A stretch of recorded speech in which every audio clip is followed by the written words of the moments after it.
अस्सलामुअलैकुम एवरीवन। आज का जो हमारा टॉपिक है, हम ओशियंस भी देखेंगे, लैंड के कॉन्टिनेंट्स भी देखेंगे, उसके अलावा थोड़ा अर्थ को भी देखेंगे। और हमारा जो कॉन्टिनेंट है एशिया, उसकी भी हम कुछ मेन पॉइंट्स देखेंगे। तो अर्थ जो है ये 71% वाटर का बना हुआ है। 71% अर्थ में वाटर आता है और 29% जो है लैंड है।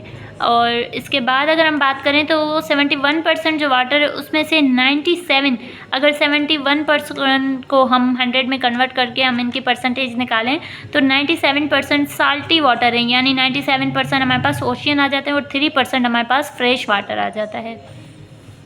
उसके बाद अर्थ जो है ये एक प्लेनेट है जो कि थर्ड प्लेनेट है। अब यानी पहले हमारे पास मरकरी आता है, फिर वीनस आता है और थर्ड पे जो प्लेनेट आता है वो अर्थ है।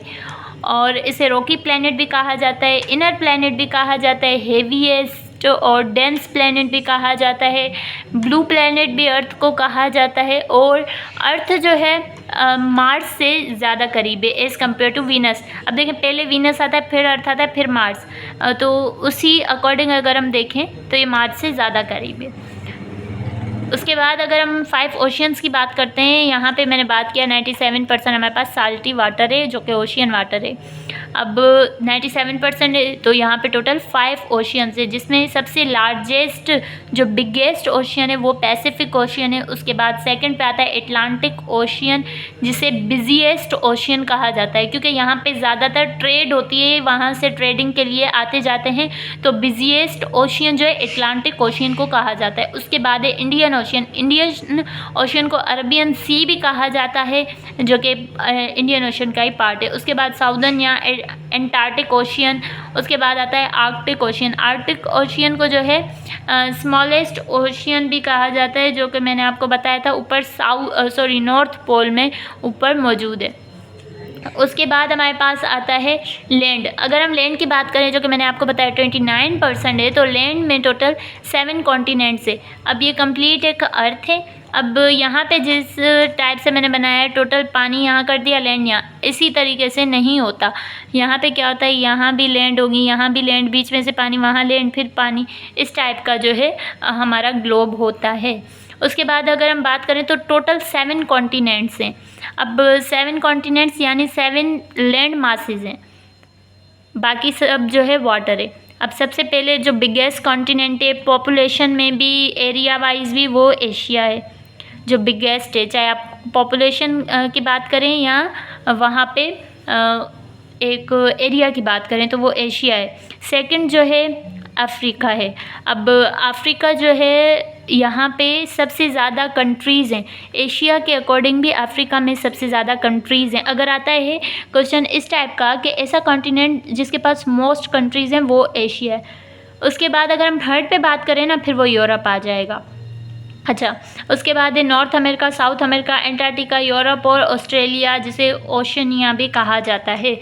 अब ये जो है हमारे पास 7 कॉन्टिनेंट्स हैं। अगर हम इन्हें आगे डिस्कस करें तो सबसे पहले हमारे पास अर्थ को हम देख लेते हैं जो कि थर्ड प्लेनेट है। यहाँ पे अर्थ पे सन की जो सूरज की लाइट है वो आती है 8 मिनट और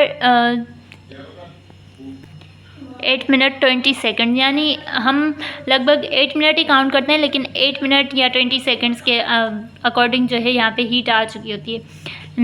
नासा के अकॉर्डिंग जो है अर्थ जो एक रोटेशन कंप्लीट करती है। अब रोटेशन जो है क्या होती है, अपने ही एक्सिस पे रोटेट करना। फॉर सपोज़ ये अर्थ है, अब अगर ये अपनी एक्सिस पे इस टाइप से रोटेट करिए, ये रोटेशन है, लेकिन सूरज के इर्द गिर्द घूम रही है तो वो रिवॉल्यूशन में काउंट होता है। तो रोटेशन जो करती है वो 23.9 आवर्स में करती है, जबकि रिवॉल्यूशन जो है 365.25 डेज़ में करती है।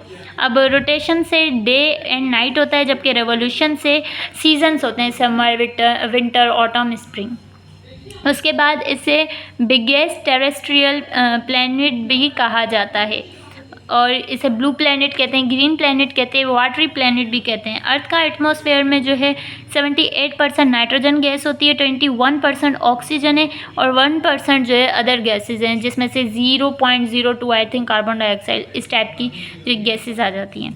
उसके बाद हमारे पास आता है अर्थ की बात की। अर्थ के पास एक नेचुरल सैटेलाइट है जिसे मून कहा जाता है, और अर्थ का जो मून है उसे ल्यूना कहते हैं।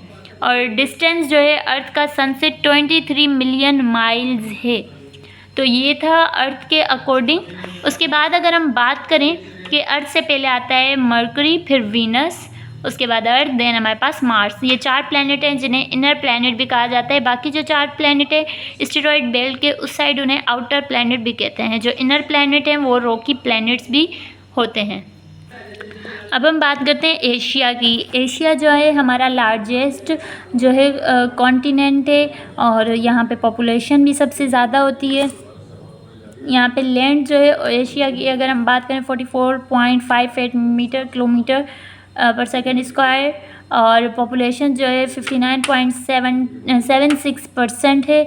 डेंसिटी जो है 150 पर किलोमीटर स्क्वायर। और कंट्रीज़ हमारे पास एशिया में आ जाते हैं 48 कंट्रीज़, और आई थिंक 49 इन दोनों में से कोई एक है।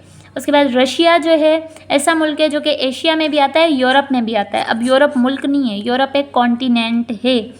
और जैसे हम कहते हैं ना अमेरिका भी एक मुल्क नहीं है, अमेरिका एक कॉन्टिनेंट है। लेकिन USA, United states of America, वो हमारा मुल्क आ जाता है। ओके तो तुर्की जो है वो भी क्या है, एशिया में भी है, यूरोप में भी है। तो रशिया और तुर्की ये क्या है, एशिया में भी आते हैं, यूरोप में भी आते हैं। उसके बाद चाइना जो है वो एशिया में मौजूद है।